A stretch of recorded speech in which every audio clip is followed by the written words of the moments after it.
반갑습니다. 송지준입니다.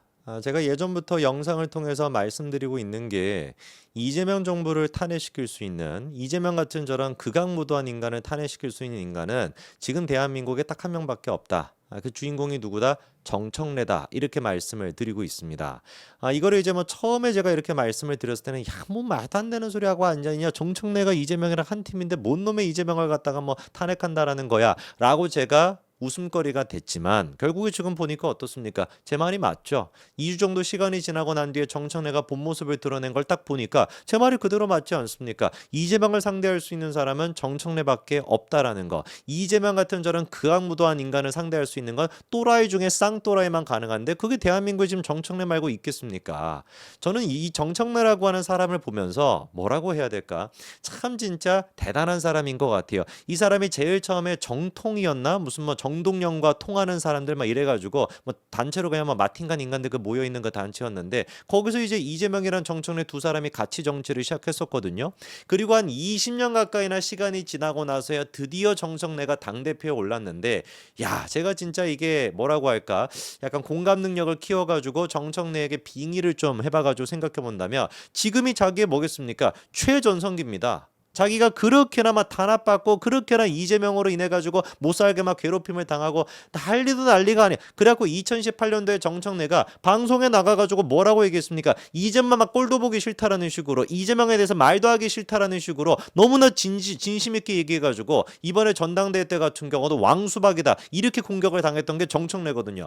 온갖 탄압과 압박 속에서 꼴도 보기 싫은 이재명을 위해서 충성을 다하는 척하다가 드디어 정청래가 당대표 가 되니까 어깨에 지금 막 힘이 얼마나 들어갔는지 제가 보기에 천장도 뚫을 것 같아요. 뭐 천장을 찢어야 되는지 얘네들은 모르겠지만 이번에 그래서 정청래가 당대표가 되자마자 바로 메시지를 통해 가지고 이재명한테 반기를 들었다. 제가 그렇게 분석해 드렸죠. 이거 기억나실 겁니다. 강선우를 갖다가 끌어안는 거 이거 예산 일이 아니다. 그냥 뭐 어떤 사람들 같은 야뭐 강선우에 대해서 뭐 어쩌고저쩌고 하니까 그냥 끌어안았지. 그게 아니라니까요. 강선우에 대해 가지고 이재명 대통령실과 민주당의 당이 치열하게 갈등이 있었던 거 기억하실 겁니다. 우상호가 그냥 아예 튀어나와 가지고 뭐라고 얘기했습니까? 야 강선우를 갖다가 저렇게 강행하려고 하는 거 그거 이재명의 뜻이 아니야. 누구의 뜻이다? 여당 지도부의 뜻이다. 이거 폭탄 발언이었거든요. 그러니까 강선우를 지키려고 하는 것은 여당 지도부다. 그거 이재명의 뜻이 아니야. 그래가지고 그때도 민주당 내부적으로 폭발 직전이라고는 얘기가 나왔습니다. 왜? 아니 임명권자는 대통령인데 이거를 갖다가 왜 당에다가 떠넘기고 앉아있냐. 그리고 또 지금 이제 우상호라고 하는 인간이 튀어나와가지고 어떻게 방송에 나가서 그런 얘기를 갖다 해서 우리한테 책임에다 뒤집어 씌울 수가 있냐. 난리도 난리가 아니었다라는 거거든요. 그런 강선우입니다. 근데 결국에는 이재명의 뜻이 관철이 돼가지고 관철될 수밖에 없지만 관철이 돼가지고 강선우가 낙마를 했어요. 그런데 정청래가 당대표가 되고 난 뒤에 패배했던 자기 적수였던 박찬대에 대한 언급은 한마디 지금 이 순간 제가 영상을 찍고 있는 이 순간에도 박찬대에 대해서 한마디도 하지 않거든요. 페이스북에다가. 그런데 강선우를 갖다가 출몰시켰다? 이거는 뭐겠습니까? 나는 앞으로 이재명과 다른 길을 가겠다라고 하는 차별화 전략이라는 거예요. 진작부터 제가 그 말씀을 드렸는데 지금 이제 야권 내에서도 이런 얘기가 이제서야 나오는 겁니다. 이재명 대통령 강선우를 내쳤지만 정청래는 끝까지 않을 것이라는 메시지. 이거는 뭐다? 이재명과의 차별화 전략의 시작이다. 바꿔 얘기해가지고 이재명 시대는 저무는 시대고 새로운 시대는 나 정청래가 이끌어가겠다 이거거든요. 오늘 제가 영상을 통해서 말씀드리고자 하는 것은 그게 과연 그러면 쉬울 것이냐. 쉬운 게 하나가 있고 어려운 게 있어요. 쉬운 거는 일단 이재명을 탄핵시키는 거. 왜? 이거는 이해관계가 맞거든. 누구와? 전통적인 민주당의 그 운동권이라고 하는 애들과 정청래 세력, 신흥 세력이겠죠. 이 두 세력의 이해관계가 일치하기 때문에 이재명을 탄핵하는 건 쉬울 것이다. 근데 어려울 것은 뭐냐? 그렇다라 그래가지고 과연 그 기존의 세력들이 정청래를 인정해가지고 정청래를 주류로 앉힐 것이냐? 그거는 또 어려울 것이다. 왜 그런지를 제가 좀 말씀을 드릴 건데요. 이번에 정청래가 눈에 띄는 행보 한 가지가 있었습니다. 이거 기사 보셨습니까? DJ 모형만 참배한 정청래, 검찰 사법 언론 특위 뭐 어쩌고 띄우고 했다라는 것인데 이거 여러분 딱 보시고 뭐가 눈에 꽂히십니까? DJ 묘형만 참배했다라고 하는 게 꽂히시죠? 그 이유가 뭘까요? 아니, 정청래라고 한다면, 정말로 이재명을 생각한다라고 한다면 정청래는 DJ보다 어디로 갔어야 돼? 노무현 묘역을 먼저 갔어야죠. 근데 노무현을 가는 게 아니라 DJ를 갔단 말이에요. 이게 무슨 의미가 있겠습니까? 방금 제가 말씀을 드렸던 거, 이재명 세력과 뭔가 연합을 하겠다라는 것이 아니라 전통적인 민주당의 운동권 세력과 하나가 되겠다라는 정청래의 지금 행보인 거예요. 강선우 1타, 그리고 2타는 뭐다? DJ 묘역만 참배. 이 두 가지를 통해 가지고 이미 정청래는 선포를 한 겁니다. 나는 이재명과 다른 길을 가겠다라는 거.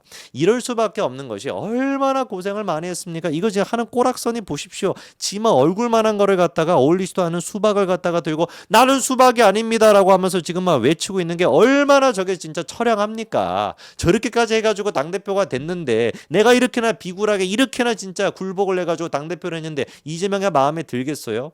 그리고 이 지금 정청래가 해당초 왕수박이라고 불렸던 게 뭐였습니까? 바로 이 한 장의 사진이었습니다. 지금 이제 전해철과 이건 뭐 친문 중에 찐문이죠, 그렇죠? 삼철 중에 한 사람인 전해철 지금 어디 가서 뭐 하고 있는지 모르겠는데 이 전해철과 웃으면서 뭔가 사진이 찍힌 게 요게 문제가 됐는데 저때 당시가 바로 민주당 의원총회 언제였습니까? 9월 21일이었습니다. 그런데 9월 21일이 언제예요? 이재명에 대한 체포동의안 가결 그때 당시거든요. 그때 당시에 다른 사람도 아니고 전해철과 저렇게 사진이 찍히다 보니까 이 개딸들 입장에서 야 이거 뭐냐 친문들과 저렇게 합세해가지고 이재명이 네가 체포동의안 가결시켰던 거 아니냐 이렇게 생각이 되는 거죠. 그래서 이제 억울했는지 정청래 튀어나와가지고 그때는 제가 어떻게 하면 가결을 막을까 전해철 의원을 갖다가 담당했었다. 이재명을 막 도와달라고 만나고 밥도 먹고 술도 먹고 아마 웃었던 것 같다. 잘 봐달라고 하는 장면이었다. 제발 이러지 맙시다 개딸 여러분 네거티브는 누구한테도 도움이 되지 않는다. 저렇게 하나만 읍소를 했거든요. 저 때까지만 해도 박찬대는 출마 선언도 하기 전입니다. 왜? 아니 내가 당대표 되는 건 당연하니까. 아 내가 이재명 코딱지까지 파줬던 인간인데 내가 이재명 대통령이 됐으니까 당연히 개딸들은 내 편이겠지. 이렇게 생각해가지고 박찬대가 여유를 부렸던 그런 시기예요. 근데 정청래가 지금 똥줄이 타죠. 그러니까 또 뭐라고 합니까? 정청래가 부당하게 억울하게 작전 세력들로부터 공격을 받고 있구나. 이런 인상을 또 줄 수 있지 않겠냐. 항상 작용에는 반작용이 있는 것이다. 야 이거 좀 무섭지 않습니까? 저 때가 바로 언제요? 정청래가 개딸들로부터 어마어마하게 공격을 받을 때인데 정청래가 딱 하는 얘기가 뭐예요? 자기를 공격하는 뭔가 세력이 있다. 이게 그냥 단순히 개딸을 얘기하는 것이 아니라 전당대회 8월 2일 바로 전날 정청래가 올렸던 페이스북 글이 뭐였습니까?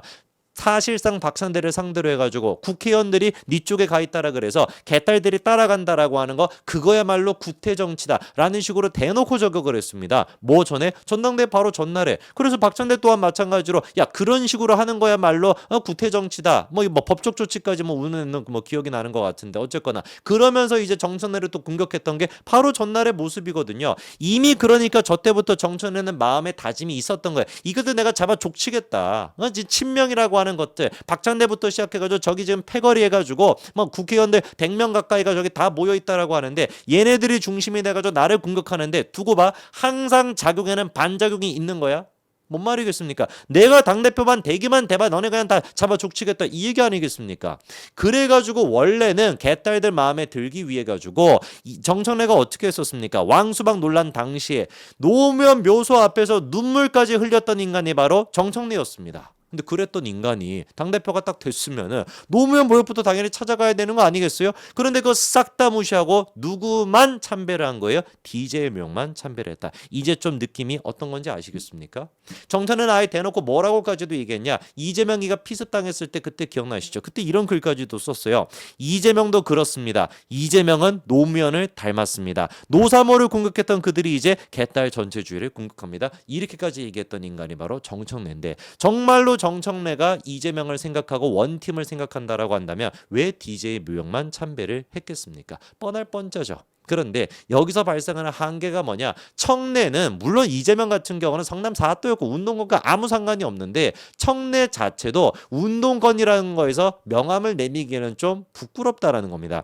이번에 현충원에 저렇게 가가지고 참배를 할 때 같은 경우도 눈에 띄는 게 뭐예요? 운동권의 대부라고 하는 인간들은 하나도 보이지 않았거든요. 오히려 정청래가 만났던 거는 우상호였는데 우상호 같은 경우는 어떻습니까? 급수가 좀 높잖아요. 저는 그래서 정청래 우상호 이렇게 만나가지고 얘기를 하는 거 보면서 어떤 생각이 조금 들었냐? 우상호가 딱 그 얘기 하더라고요. 정청래 운동권 당시에 우리가 같이 일했던 뭐 동료다 뭐 후배다라는 식으로 얘기하는데 저는 그 멘트를 듣는 순간 야 너 나 누군지 알지? 너와 나 어느 정도 차이가 있는지 알지? 청리야 너 운동권 뭐 그거 뭐 별로 되지도 않는 거 너 알고 있지? 약간 이런 식의 주제 파악하라는 얘기로 들렸거든요. 우상호 같은 경우는 지금 이재명 편으로 서 있으니까. 자, 과연 이게 어떻게 진행이 될까? 저는 굉장히 흥미진진하게 보고 있습니다. 정청래 같은 경우는 세력이 없어요. 그렇기 때문에 DJ 세력들, 친문 세력들을 갖다가 흡수하고 강선우도 흡수하고 강선우를 지지했던 그 의원들도 흡수하려고 하는 것이고 이재명 같은 경우는 권력을 또 지키기 위해 가지고 친명계가 더 똘똘 뭉치게 될 것인데 제가 보기에는 머지않아 친명계는 무너질 수밖에 없습니다. 왜? 대통령의 임기는 제한적이기 때문이죠. 그래서 바로 그때 정청래가 마음속에 수십 년 동안 갖고 있었던 억울함, 작용에는 반작용이 있다라고 하는 그 반작용을 탄핵으로 현실화시킬 거라고 저는 확신합니다. 어떻게 될지 두고 보자고요. 여기까지 말씀드리겠습니다. 감사합니다.